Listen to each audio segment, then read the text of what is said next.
gonna lie, I just shit on that. Watch it. This crazy,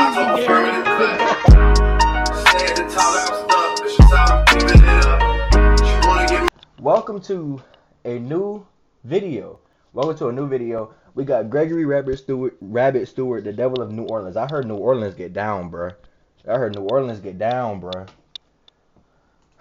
So we finna watch it. Let's see what type of breeze New Orleans getting out. Cause we know about Chicago, we know about Philly, but New Orleans? Hold on, let's hear this, bro. In New Orleans, murder make you popular. If you murder a few people, the women are going to love you. That's crazy. It sounds crazy. It is crazy, but that's New Orleans. After doing research for this video, New Orleans is right up this nigga, oh yeah, that shit extended like a motherfucker, bro. there with Chicago for the craziest city that I've covered. The Metropolitan Crime Commission declared New Orleans the His shit curved. His shit is curved. the murder capital. His shit look like a damn cactus with one arm, bro. Of the United States, Why and the subject of I don't know no nigga holding a Draco like this. today's video might just be the biggest demon from there. Oh, the subject of today's video was a hitman for one of the deadliest gangs in the city and allegedly committed up to 19. I hate doing this gang shit because not any way, shape, or form am I condoning this violence. We do a lot of oh my bad for hitting the mic. We do a lot of stuff on this channel. Now my crime and nephew Tommy get the most views, and I'm only pushing this out for the narrative. Like, y'all niggas need to stay out them damn streets. It's not cool, bro. It's not cool, bro. Murders. The subject of today's video confessed to at least 12 of these murders, then told on his whole crew in order to reduce his prison time. You caught 12 bodies in total in the whole gang? That is so backwards as a gang member. How you going out killing niggas and then you're like, you know what? I'm telling. Nigga, come on, bro. Due to his cooperation, the police agreed not to charge him for most of the murders that he committed. The subject of today's video is not other than Gregory Rabbit Stewart, and today we're going to be telling his story. But before we get into the video, please be sure to like and subscribe. Let's get into it. W video, Funa. Gregory Rabbit Stewart grew up in New Orleans, more specifically an area known as the 9th Ward on Galileo Street, also referred to as the G Strip. If you visit the neighborhood and it look like this, move away. He had a very rough upbringing. At just 4 years old, he witnessed a murder for the first time when his mother's boyfriend was killed in front of him. Damn. When he was just in the 6th grade, he saw his friend get shot and killed by mistake. Damn. According to various psychological studies, children that witness violence are more likely to become violent as they grow older. Greg would drift more and more into the streets as time went on. He started selling weed and crack at just 11 years old. Damn. He would go on to earn the nickname Rabbit when he was 15 years old after a friend witnessed him successfully escape a police officer that was trying to arrest him. At age 16, Greg would meet a man named Merle Offray and was recruited to sell heroin and other drugs for him. Greg would become a member of a gang called the 39ers, and they were big time. The 39ers? That's like a pee-wee football team, nigga. That's exactly how y'all be. That's exactly how y'all teams be still in flow. Y'all high school football teams, y'all take an NFL logo and and make the colors. Y'all switch the colors around and y'all call it y'all logo. That like drug dealers that primarily sold heroin. The 39ers were a mix of members of the 3 and G gang from 3rd and Galvez and G Strip gang from Galileo Street. Greg would eventually turn into a killer after meeting a man named Louis Daniels. Louis Daniels was a prolific killer, and he taught Greg the most effective. Prolific,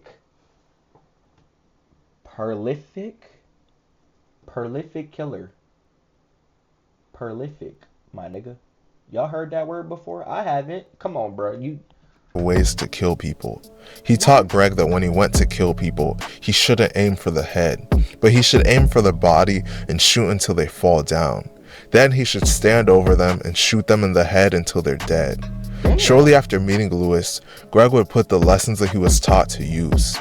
He was involved in a murder for the first time at just the age of 16. Damn. At 18, Greg would go on a brutal killing spree that lasted 15 months. The death of Cal. Alright, here we go. Y'all know the rest of this video is gonna be straight dead niggas, bro. Alright.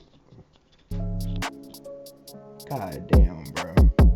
The first murder that Greg was involved in occurred in 2007, and Greg was just 16 years old at the time. God On damn. September 16, 2007, New Orleans police arrived at a house on Urquhart Street to find 3 people suffering from non-fatal gunshot wounds. The officers apparently didn't check the backyard next door. Hours later, officers were called out again and found Calvin's dead body there. Greg would later confess to assisting in the killing of Calvin. As a deal for cooperating, the police agreed not to charge Greg with this murder. He has multiple bodies, bro. We're at 3 minutes in the video, bro. Over 2 years after the death of Calvin, Greg's 15-month killing spree would begin. On February 22, 2010, about 15 minutes before midnight, Kendall Firebree was in his car when someone in a sport utility vehicle in the 7200 block of Salem Drive fired several shots at his vehicle. Damn. Kendall was shot in the head and arm and was transported to Interim LSU Public Hospital in guarded condition. While at the hospital, he was tragically pronounced dead at just 22 years old. Greg testified that he committed this shooting as retaliation for one of his associates named Percy getting shot and paralyzed by members of a rival crew called Press Park Gang. As a deal for cooperating, the police agreed not to charge Greg with this murder. So he just getting up, bro. Don't tell me he got out, bro. Don't tell me. On Monday, April 12, 2010, at approximately 1:30 p.m., a man named Daryl Franklin, his leader Merle O'Fray, and another man named Terrence Butler were at Terrence's mom's house near the Wing Shack in the 2500 block of Desire Street, when a man named Quelton Broussard, a man named Elton Fields, and another man named Corey Lewis pulled up in a blue Chevrolet Impala. Quelton and his cohorts began shooting at Greg and his crew. During the shooting, Terrence Butler was shot and killed. Quelton and his crew then fled the area in their car. Within moments after the attack, Greg and his crew armed themselves with a .223 caliber semi-automatic rifle, a .762 caliber semi-automatic rifle, and a .40 caliber handgun. All 3 men jumped into Merle's red Audi SUV and gave chase. Daryl, Franklin, Greg, and Merle caught up with the blue Chevrolet Impala and saw Quelton in the driver's seat. Greg and Daryl and Merle, who were each in possession of a firearm, opened fire on Quelton's vehicle. At least 48 shots were fired into the vehicle. Quelton sustained multiple gunshot wounds to his chest and head and died later from his wounds. A cooperating eyewitness will Rest in peace to the other dude that lost his life too. No disrespect. Testify that they witnessed Greg and his crew jump into the Audi and chase after Quelton. This witness would also testify that Quelton and his associates were also street-level drug dealers that had an ongoing turf battle with the 39ers. Greg would ultimately plead guilty to this murder. The bloodbath of May 2010. The bloodbath? And I ain't gonna lie, that last murder he should have got off for, because they pulled up and killed his homie and he instantly retaliated. I feel like that's one of them moments where you're like, you know what, we don't have to try him for that, because he had an actual reason. Now the other two, I get that you're cooperating, but you still gotta do something about that. That situation is so different because they pulled up first and they chased after them. So it's like, you can't really blame Gregory for doing that. On May 11, 2010, a member of the 39ers named Pound, real name Ashton Price, assisted Greg in shooting and killing a man named Rayshawn Jones. Rayshawn was an associate of a rival crew beefing with the 39ers called Ride or Die Gang. Just 8 days later, on May 19, 2010, Greg and 4 other members of his crew shot and killed a man named Lester Green and injured another man named Jamal Smith. Lester and Jamal were riding in a gray Acura when gunmen shot up their car with over 26 rounds from an assault rifle. Lester was shot once in the head and was tragically pronounced dead at just 21 years old. Jamal was struck as well but survived his injuries. Jamal Smith was one of the 39ers' biggest targets, as he would constantly shoot at them, and he allegedly killed one of their associates named AP. Both Lester and Jamal were associated with the Calliope Housing Project gang that beefed with the 39ers. 8 days after that, on May 27, 2010, a man named Donald Daniels was driving his Nissan Maxima in the Desire neighborhood. Notice how, you really can't... Nah, I ain't gonna say that because we do got Lil Jeff. But No, you really can't catch 12 plus hats no more, bro. Cause then again, we don't know all of Jeff's hats. You know what I'm saying? Like he just came out the woodwork and say he got 13 or 11. You know what I'm saying? We don't really.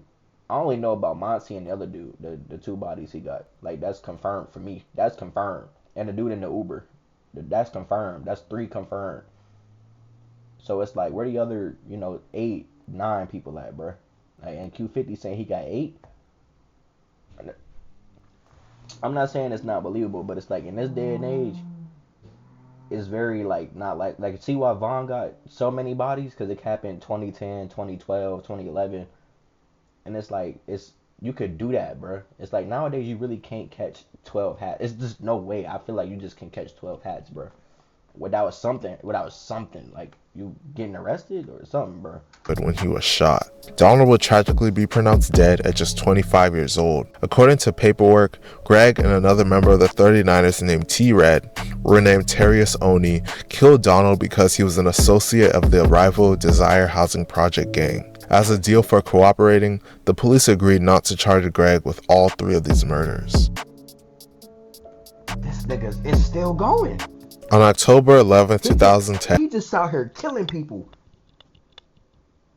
He just out here giving the belt. He just out here giving the belt, the straight belt, bro. He's out here giving straight BTA, bro. He killed another one, bro. And a man named Elton Fields was driving a silver Infiniti M35 when he was followed.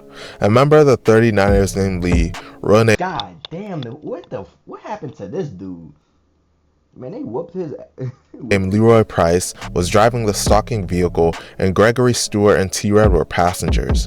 Once they caught up to the vehicle, both Greg and T-Red shot and killed Elton. According to paperwork, they killed Elton because he was an associate of the Desire Housing Project gang, and he was involved in the murder of Terrence Butler. Greg's charges for this murder were dropped due to his cooperation. God damn. On December 20th, 2010, at approximately 12:20 p.m., Renetta Lowe, aka We still in March? Are we still in, we still in May? 2010, We still in May? due to his cooperation. We still in May, my nigga? We still in May? On December 20th, 2010, Okay, at approximately 12:20 p.m., Renetta Lowe, aka Magnolia Shorty, and Jerome Hampton, aka Man Man, were shot multiple times while seated inside a Chevrolet Malibu. Both were pronounced dead at the scene, as each suffered gunshot wounds to the head and upper body. Greg and his associates T-Red, Tyrone Knockham aka T-Bone, McCoy Walker aka Rat, and Rico Jackson aka Freaky were in a white Crown Victoria that was owned by Greg's girlfriend. The car was being driven by T-Bone as the group was looking to locate Jerome Hampton. Once they found him, they pulled up near Jerome's car while it was in a parking lot of an apartment complex. Greg, T-Red, Rat, and Freaky exited their car and opened fire with several semi-automatic weapons, killing Jerome and Magnolia Shorty. While being fired upon, Magnolia Shorty, who was the driver of the Chevrolet Malibu, accelerated the vehicle, which then crashed into a wooden fence. According to the New Orleans Police Department, there were over 50 spent shell casings at the scene of the murder. According to a cooperating witness, Jerome Hampton was a member of a rival drug gang and had a well-earned reputation for being a killer. Jerome had an ongoing feud with members of the 3NG gang, whose members sold drugs and controlled the area around 3rd and Galvez. As I mentioned earlier, 3NG gang is one half of the 39ers alliance. Jerome Hampton made it known that he was looking to kill Merle Ofrey, who was one of the highest ranking members of the 39ers, and he was also looking to kill any member of 3NG. Greg and his associates were ordered to carry out this murder due to Jerome's threats. Crazy. You ain't done. You're not done? You're not done yet? You're not. On February 6, 2011, Greg and a known associate shot and killed Calvin Celestine, aka Plucky, in furtherance of the overall drug conspiracy. Shortly before the shooting, Plucky gave Daryl Franklin approximately $60,000 in advance to purchase a kilogram of heroin. Once Daryl had the money for for the heroin, he left New Orleans to travel to Houston to purchase the heroin. Greg was then directed to kill Plucky to avoid having to deliver the heroin when Daryl returned. Greg and his associates looked for and found Plucky while he was sitting in a black Chevrolet Tahoe in Why are y'all getting caught sitting in the parking lot of his girlfriend's apartment complex. Greg and his associates then shot Plucky several times in the head using a .223 semi-automatic firearm and a .40 caliber Glock Model 27. After the murder, Daryl gave Greg a portion of the heroin he had purchased using Plucky's money and approximately $7,000 as payment for the murder. Furthermore, at least 2 cooperating witnesses have independently stated that Greg confessed to being responsible for this murder. Greg would ultimately plead guilty to this murder. The death's a low God. This nigga. On February 20th, 2011, a man named Little John Haynes was shot to death in the 3200 block of Murray Street at just 21 years old. Greg and his associates Jasmine Perry, aka Rel, Curtis Neville, aka Pooney, Evans Lewis, aka Easy, and Solomon Doyle, aka Black, all shot and killed Little John. 2 handguns and 2 assault rifles were used in this attack. According to paperwork, they killed Little John because he allegedly stole drugs from one of Greg's customers. On April 28, 2011, Greg and his associates Washington McKay School, aka Big Wash, and Damian Barnes, aka AD, shot and killed Floyd Moore, who is believed to be an associate of the Calliope Housing Project gang. They used a Bushmaster assault rifle. Yeah, that gang getting folded, bro. I don't even. Do they exist? Do they still exist, bro? And an AK-47 in this attack. As with the other murders, Greg was not charged with these due to his corroboration. On May 24, 2011, Gregory Keys was murdered and Kendrick Smothers was seriously injured in a drug-related shooting. Kendrick would testify that on that day, Greg had still not paid Kendrick the money he owed him for a drug debt. Wix. One platform, any website. Unlimited creation. At approximately 8:45 p.m., Greg called Kendrick and asked him if he wanted to come pick up the money. They agreed to meet on Desire Street in the 9th Ward. Kendrick drove to the location with his friend Gregory Keys, who was sitting in the passenger seat. When Kendrick and Keys arrived, Greg was standing with a man named Evans Lewis. As I mentioned earlier, he's also nicknamed Easy, and they were standing outside an M35 Infiniti. Easy walked up to the passenger side of the car and started speaking with Keys. Kendrick started to get out of the car and looked across the hood of the car and saw Easy leaning over the hood of the car holding a gun. Easy raised the gun and shot Kendrick in the face. As Kendrick was lying on the ground, he heard gunshots being fired at Keys. The gunshots stopped briefly, and when Kendrick looked up, he saw Easy and Greg standing over him. Greg was holding an AK-47 assault rifle, and Easy had a .40 caliber handgun. Kendrick was shot at close range approximately 7 times. However, more than 30 total shell casings were found on the scene. Immediately after the shooting, Greg and Easy entered the Infiniti and fled the scene. Kendrick entered his vehicle with Keys and attempted to drive towards the city on St. Cloud Avenue to a hospital. While doing so, he crashed his vehicle.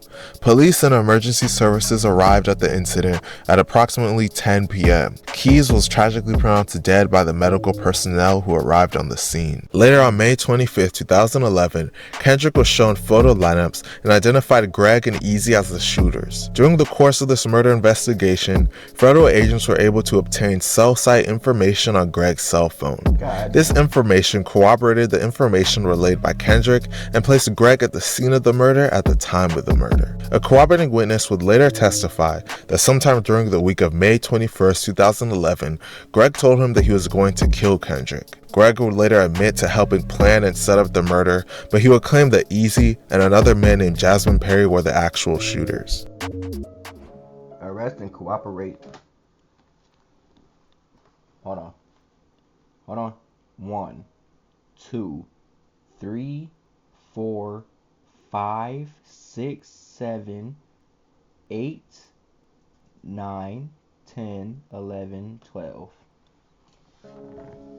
Greg's murder spree ended with his arrest in June 2011 at a motel south of Atlanta on federal heroin distribution charges. He was 19 at the time. By then, he was 19 with 12 bodies? I'm older than him. Bro, He's 19 with 12 bodies. I'm older than this. I'm older than him, twin. He's 19 with 12 bodies, bro. I was just 19 3 months ago, or September, October, November, or September, October, November, December, January. 4 months ago. I was just 19 4 months ago, bro. And you telling me he had 12 bodies? Federal agents had been monitoring him and other alleged members of the 39ers for several months He had in an 12 expanding array of wiretaps. 12 Greg bodies. had risen during his teens to upper management. Following his arrest in 2011, a federal grand jury named Greg and several others in an alleged drug conspiracy. He was jailed in St. Charles Parish. While there, he offered to provide details on killings and heroin suppliers. Greg asked for assurances that he wouldn't face more charges for detailing his role in several killings. Greg's testimony was crucial in the takedown of his entire crew. Many of them received life sentences. Greg's final sentence was not announced to the public for his safety. It is unknown whether or not he is currently in prison, as there is no online record of him anywhere. Man, this story... So he has a possibility of being out right now on 12 bodies. Right. Anyways, I hope y'all enjoyed this little cool reaction video. I love y'all niggas. We can get to 100. I hope we get to 100. Please go ahead and like and subscribe, share with your friends. Go ahead and hit that button. It's free. Go ahead and subscribe. It's free. Come on, we trying to push content. I'm trying to build a base, bro. I'm not trying to be no Kai or Max, but I'm trying to be up there, Anyways, I love y'all niggas. Peace out. That's crazy, bro. This nigga caught 12 bodies, bro.